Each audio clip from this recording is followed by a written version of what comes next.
ধৈর্য রাখুন, সময় কখনো প্রতারণা করে না। স্রোতের বিপরীতে দাঁড়িয়ে থাকতে পারাটাও সব থেকে বড় চ্যালেঞ্জ।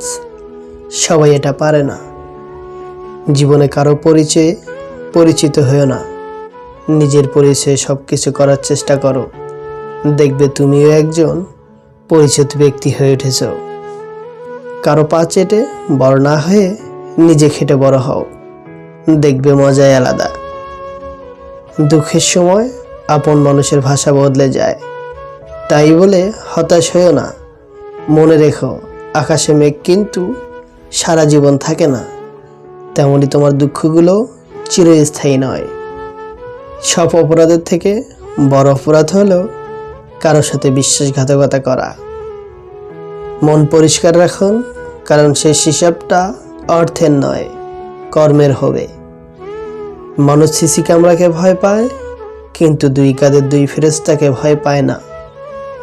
মানুষ যেদিন অন্যের ভুল ধরার চেয়ে সবার আগে নিজের ভুল ধরতে শিখবে, সেদিন মানুষ প্রকৃত মানুষ হবে। কেউ কিছু পাওয়ার উপযুক্ত হলে পৃথিবীর কোনো শক্তিই তাকে বঞ্চিত করতে পারবে না। ভালো লোকের সংস্পর্শে থাকো, তোমার বুদ্ধি না থাকলেও তারা সময় মতো তোমাকে সৎ পরামর্শ দেবে। অহংকার করো না, পতন হবে।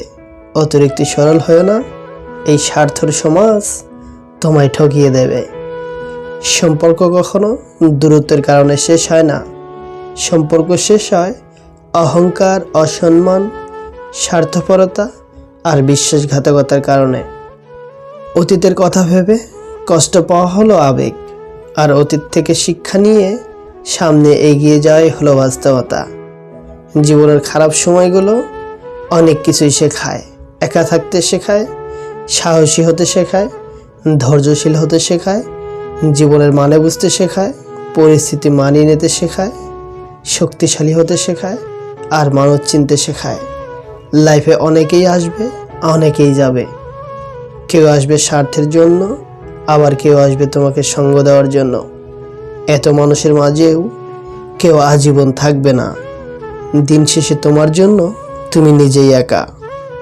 পৃথিবীর নিয়ম বড়ই অদ্ভুত।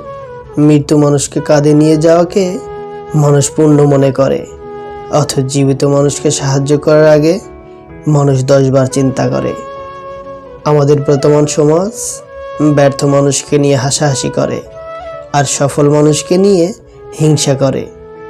মন থাকা সত্ত্বেও যদি বিবেক না থাকে, তাহলে সেই মনের যেমন মূল্য নেই, ঠিক তেমনই শিক্ষা থাকা সত্ত্বেও যদি চরিত্র ঠিক না থাকে, তাহলে সেই শিক্ষার কোনো মূল্য নেই। কার বাবা পেশায় কি, সেটা বড় কথা নয়, তিনি যে একজন বাবা সেটাই হলো বড় কথা। কারোর সাথে খারাপ ব্যবহার করবেন না, হয়তো মৃত্যুর আগে ক্ষমা চাওয়ার জন্য তাকে খুঁজে পাবেন না। বিমানে আপনি নিশ্চিতভাবে বসে থাকেন, যদিও আপনি পাইলটকে চেনেন না। রেলগাড়িতে আরামে বসে থাকেন, যদিও রেল চালককে আপনি চেনেন না। বাসে আরাম করে বসে থাকেন, যদিও বাস চালককে আপনি চেনেন না। তাহলে জীবন নিয়ে আপনি এত অনিশ্চিত কেন? যখন জানেন আল্লাহই আপনার জীবনের নিয়ন্ত্রক, আল্লাহর উপর ভরসা রাখুন, তিনিই সর্বশ্রেষ্ঠ পরিকল্পনাকারী। তুমি নিজেকে কোনো ধনী মানুষের সাথে তুলনা করে কষ্ট পেও না, বরং রাস্তায় পড়ে থাকা মানুষের দিকে দেখো, তারা কত কষ্টের মধ্যে আছে। এদের থেকে তুমি অনেক ভালো আছো, এটা ভেবে তুমি জীবন কাটাও। পিছনে বদনাম করে সামনে এসে আন্তরিকতা দেখানো মানুষগুলোর থেকে দূরে থাকাই উত্তম। এরা প্রকাশ্য শত্রুর চাইতেও ভয়ঙ্কর। জীবনে 3 জনকে কখনো মাফ করতে নেই। 1, যে ভালো না বেশি অভিনয় করে। 2, যে বন্ধুত্ব সুযোগ নিয়ে বেইমানি করে। 3, যে বিশ্বাসের অমর্যাদা করে। ভিডিওটা সম্পূর্ণ দেখার জন্য অনেক অনেক ধন্যবাদ। ভিডিওটা ভালো লাগলে একটা লাইক করে চ্যানেলটি সাবস্ক্রাইব করে পাশে থাকার অনুরোধ রইল। আল্লাহ হাফেজ।